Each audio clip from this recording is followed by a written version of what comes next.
केंद्रीय मंत्रिमंडल में मेरे साथी श्रीमान अमित शाह, चंडीगढ़ के प्रशासक श्री गुलाबचंद कटारिया जी, राज्यसभा के मेरे साथी सांसद सतनाम सिंह संधू जी, उपस्थित अन्य जनप्रतिनिधिगण, देवी और सज्जनों, चंडीगढ़ आने से लगता है कि अपनों के बीच आ गया हूं।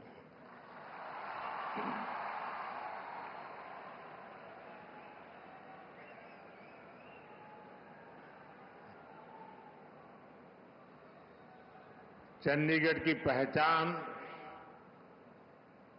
शक्ति स्वरूपा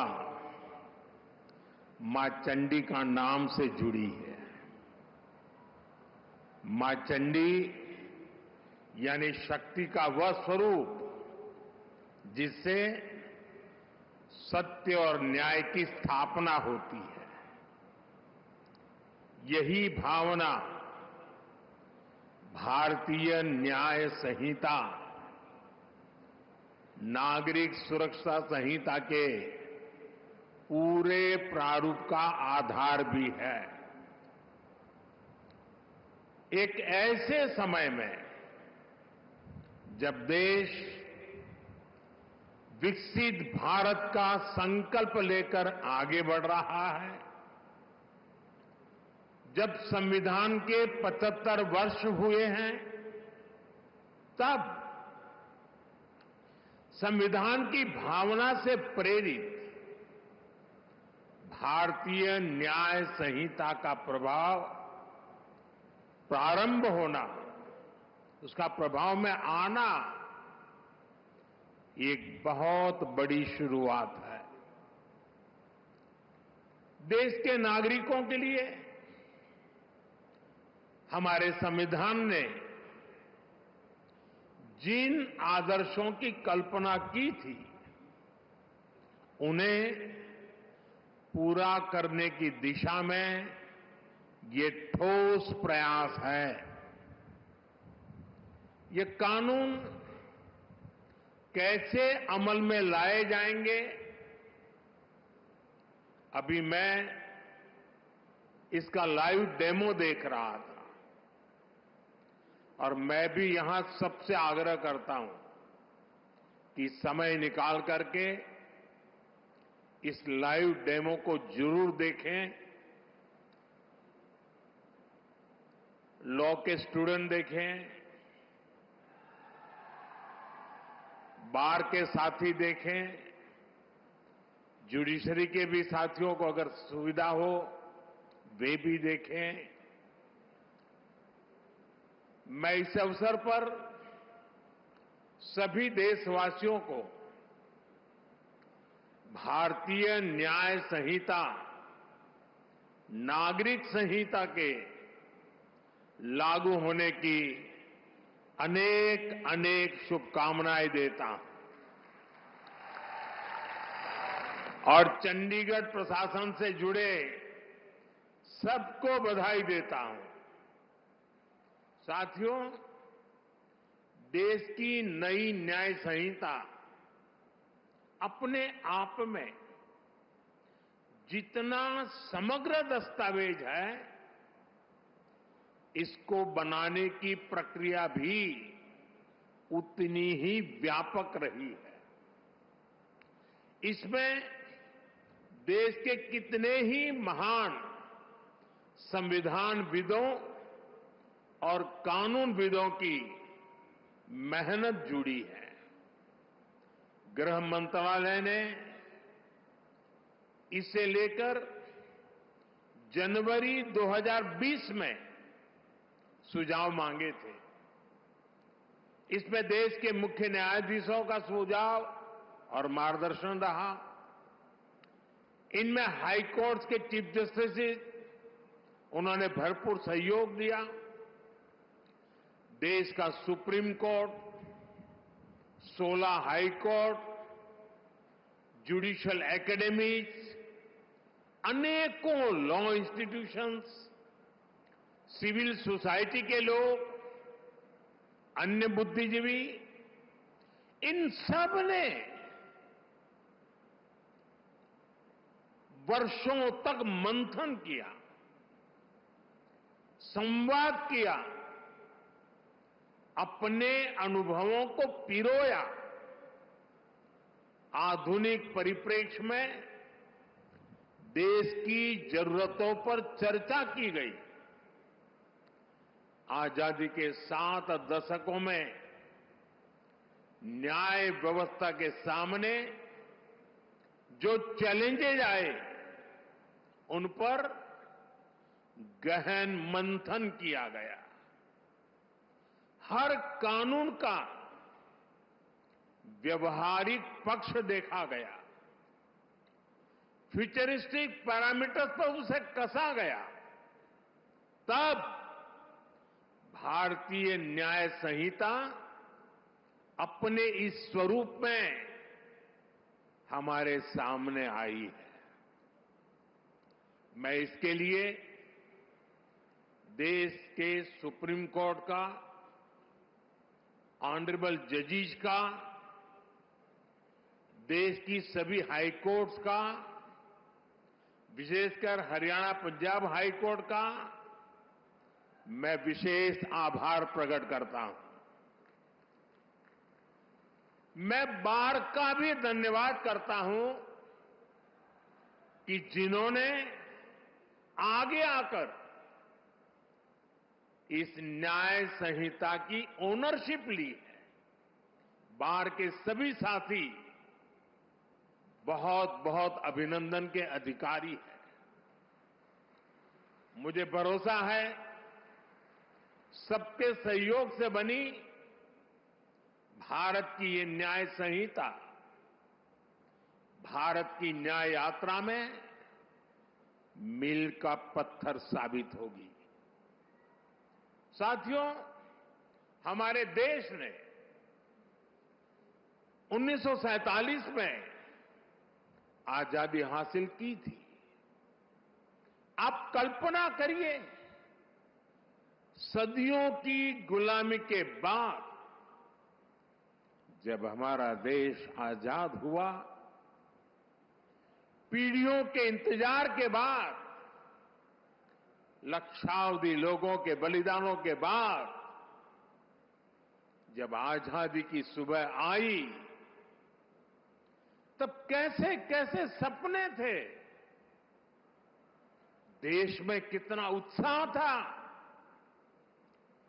देशवासियों ने भी सोचा था अंग्रेज गए हैं तो अंग्रेजी कानूनों से भी मुक्ति मिलेगी।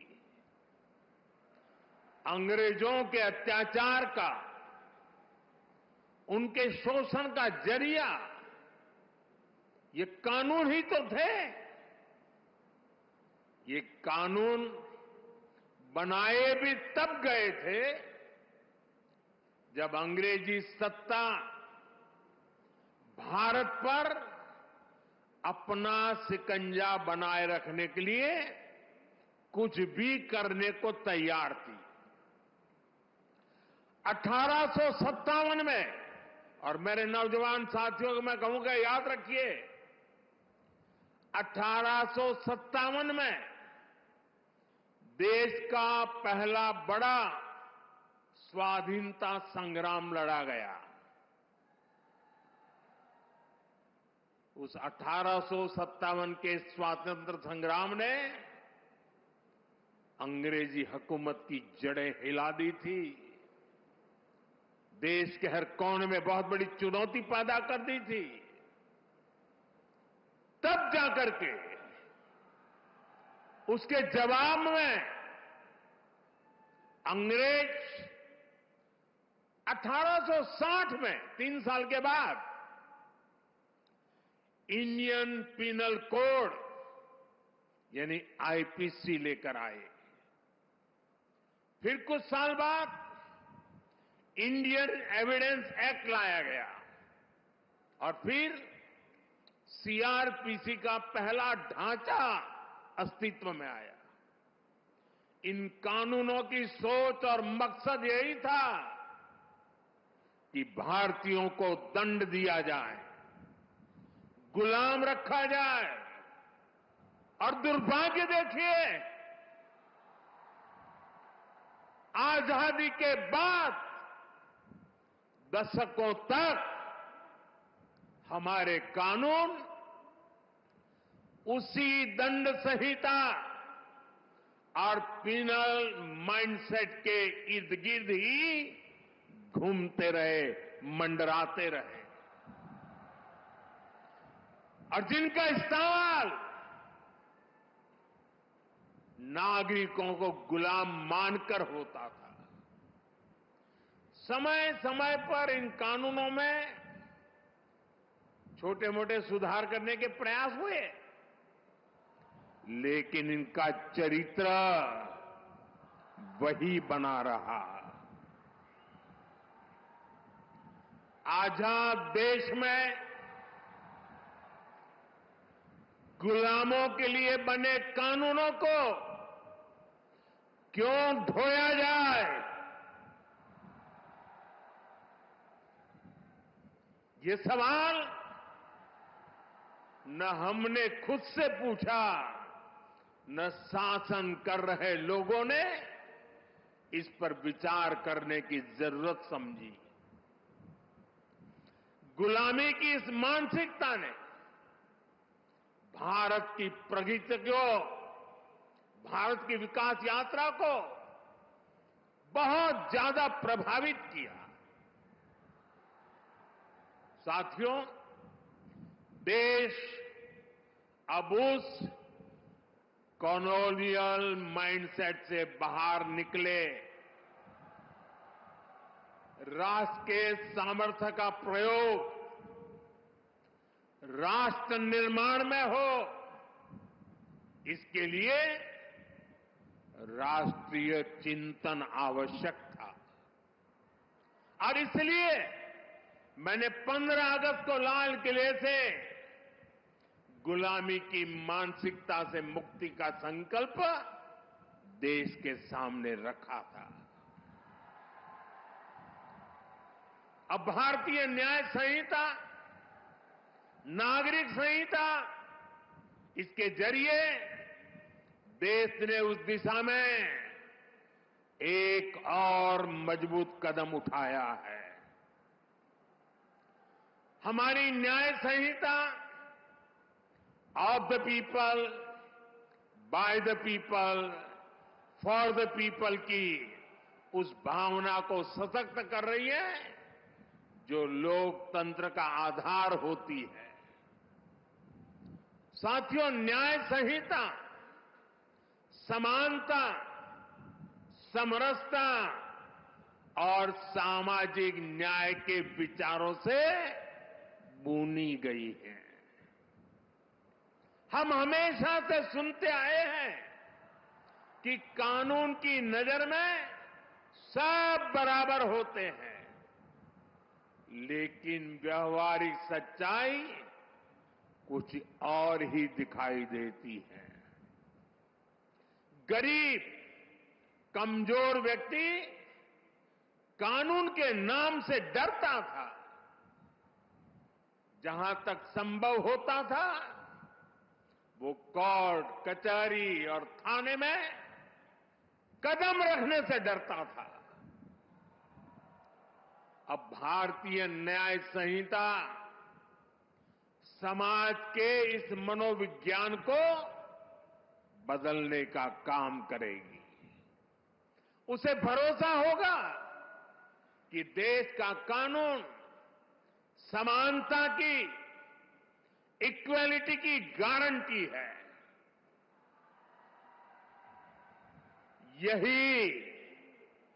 यही सच्चा सामाजिक न्याय है, जिसका भरोसा हमारे संविधान में दिलाया गया है। साथियों, भारतीय न्याय संहिता, भारतीय नागरिक सुरक्षा संहिता हर पीड़ित के प्रति संवेदनशीलता से परिपूर्ण है। देश के नागरिकों को इसकी बारीकियों का पता चलना ये भी उतना ही आवश्यक है। इसलिए मैं चाहूंगा आज यहां चंडीगढ़ में दिखाए लाइव डेमो को हर राज्य की पुलिस को अपने यहां प्रचारित प्रसारित करना चाहिए। जैसे शिकायत के 90 दिनों के भीतर पीड़ित को केस की प्रगति से संबंधित जानकारी देनी होगी। ये जानकारी एसएमएस जैसी डिजिटल सेवाओं के जरिए सीधे उस तक पहुंचेगी। पुलिस के काम में बाधा डालने वाले व्यक्ति के खिलाफ एक्शन लेने की व्यवस्था बनाई गई है। महिलाओं की सुरक्षा के लिए न्याय संहिता में एक अलग चैप्टर रखा गया है। वर्क प्लेस पर महिलाओं के अधिकार और सुरक्षा, घर और समाज में उनके और बच्चों के अधिकार, भारतीय न्याय संहिता ये सुनिश्चित करती है कि कानून पीड़िता के साथ खड़ा हो। इसमें एक और अहम प्रावधान किया गया है। अब महिलाओं के खिलाफ बलात्कार जैसे घृणित अपराधों में पहली हियरिंग से 60 दिन के भीतर चार्ज फ्रेम करने ही होंगे। सुनवाई पूरी होने के 45 दिनों के भीतर भीतर फैसला भी सुनाया जाना अनिवार्य कर दिया गया है। ये भी तय किया गया है कि किसी केस में 2 बार से अधिक स्थगन एडजर्नमेंट नहीं लिया जा सकेगा। साथियों, भारतीय न्याय संहिता का मूल मंत्र है सिटीजन फर्स्ट। ये कानून नागरिक अधिकारों के प्रोटेक्टर बन रहे हैं, ईज ऑफ जस्टिस का आधार बन रहे हैं। पहले एफआईआर करवाना भी कितना मुश्किल होता था, लेकिन अब जीरो एफआईआर को भी कानूनी रूप दे दिया गया है। अब उसे कहीं से भी केस दर्ज कराने की सहूलियत मिली है।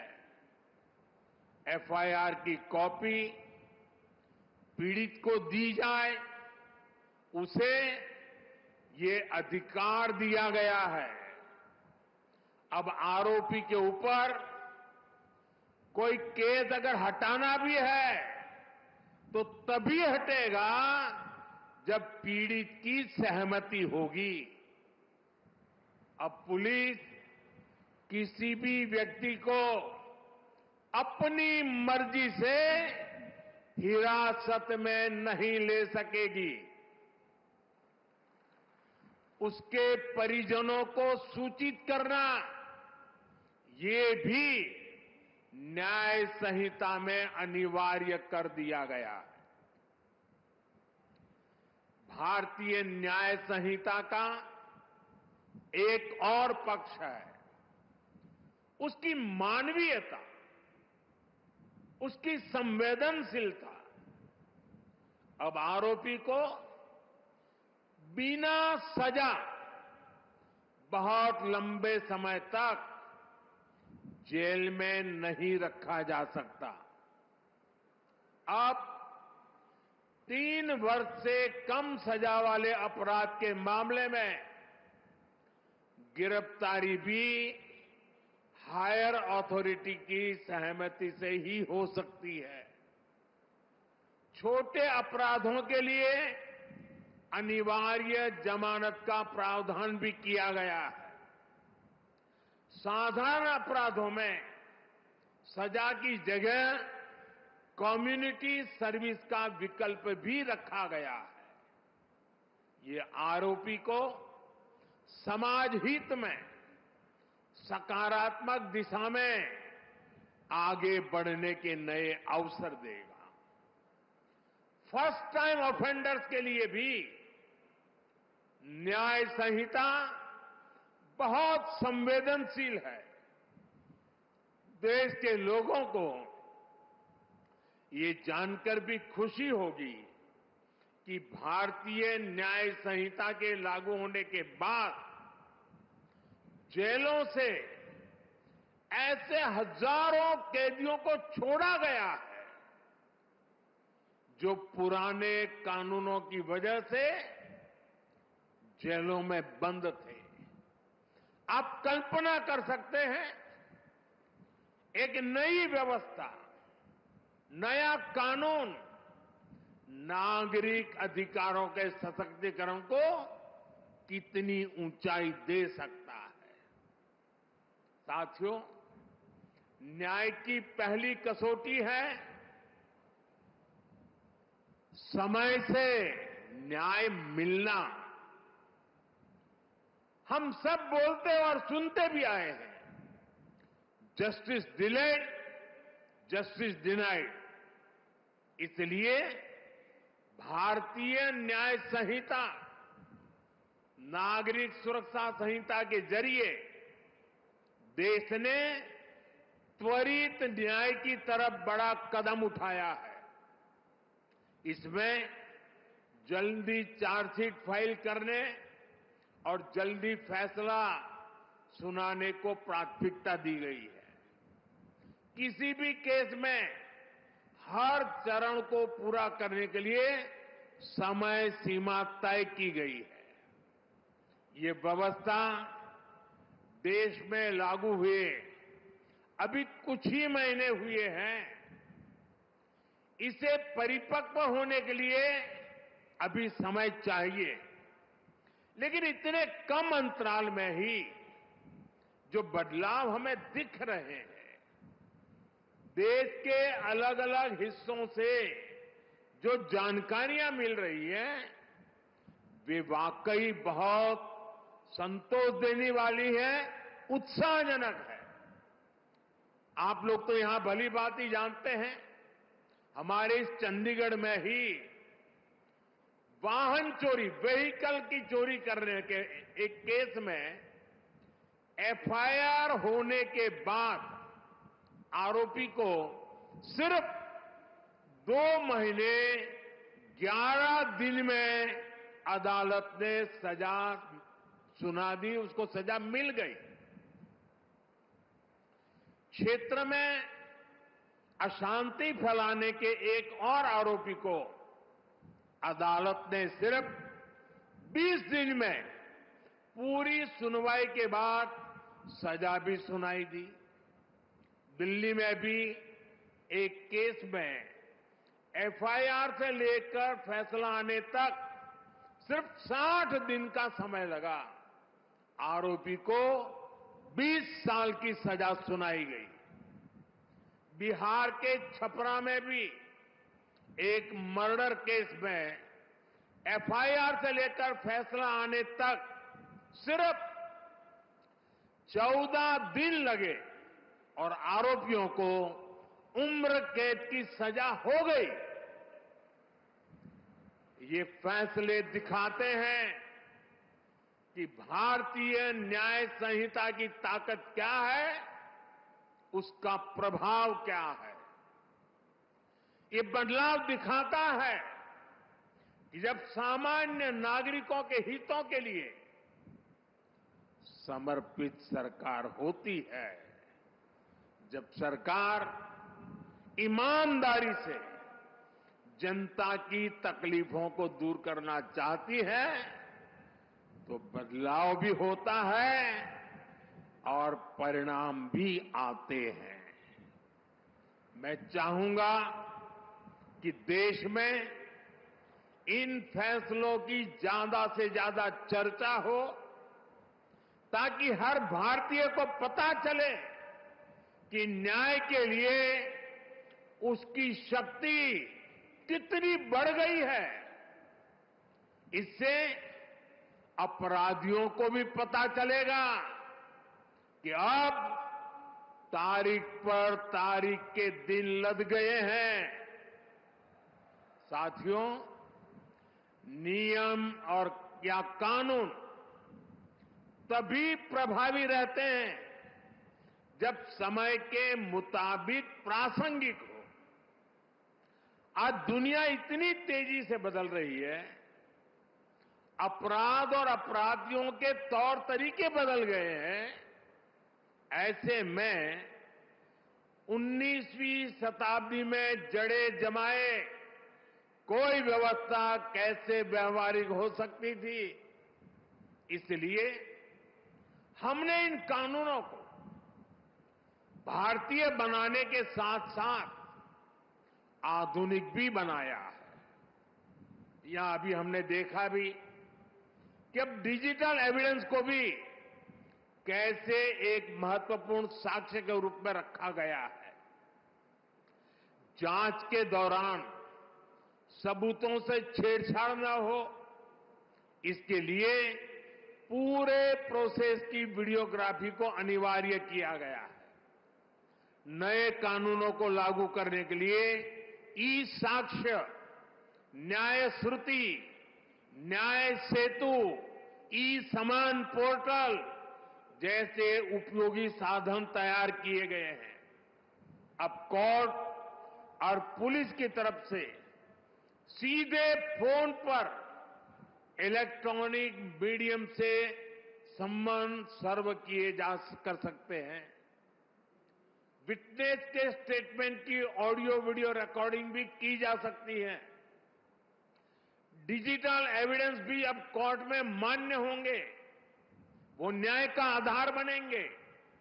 उदाहरण के तौर पर चोरी के मामले में फिंगरप्रिंट का मिलान, बलात्कार के मामलों में डीएनए सैंपल का मिलान, हत्या के केस में पीड़ित को लगी गोली और आरोपी के पास से जब्त की गई बंदूक के साइज का मैच, वीडियो एविडेंस के साथ ये सब कानूनी आधार बनेंगे। साथियों, इससे अपराधी के पकड़े जाने तक अनावश्यक समय बर्बाद नहीं होगा। ये बदलाव देश की सुरक्षा के लिए भी उतने ही जरूरी थे। डिजिटल साक्ष्यों और टेक्नोलॉजी के इंटीग्रेशन से हमें आतंकवाद के खिलाफ लड़ने में भी ज्यादा मदद मिलेगी। अब नए कानूनों में आतंकवादी या आतंकी संगठन कानून की जटिलताओं का फायदा नहीं उठा सकेंगे। साथियों, नई न्याय संहिता, नागरिक सुरक्षा संहिता से हर विभाग की प्रोडक्टिविटी बढ़ेगी और देश की प्रगति को गति मिलेगी। कानूनी अड़चनों के कारण जो भ्रष्टाचार को बल मिलता था, उस पर लगाम लगाने में मदद मिलेगी। ज्यादातर विदेशी निवेशक पहले भारत में इसलिए निवेश नहीं करना चाहते थे क्योंकि कोई मुकदमा हुआ तो उसी में वर्षों निकल जाएंगे।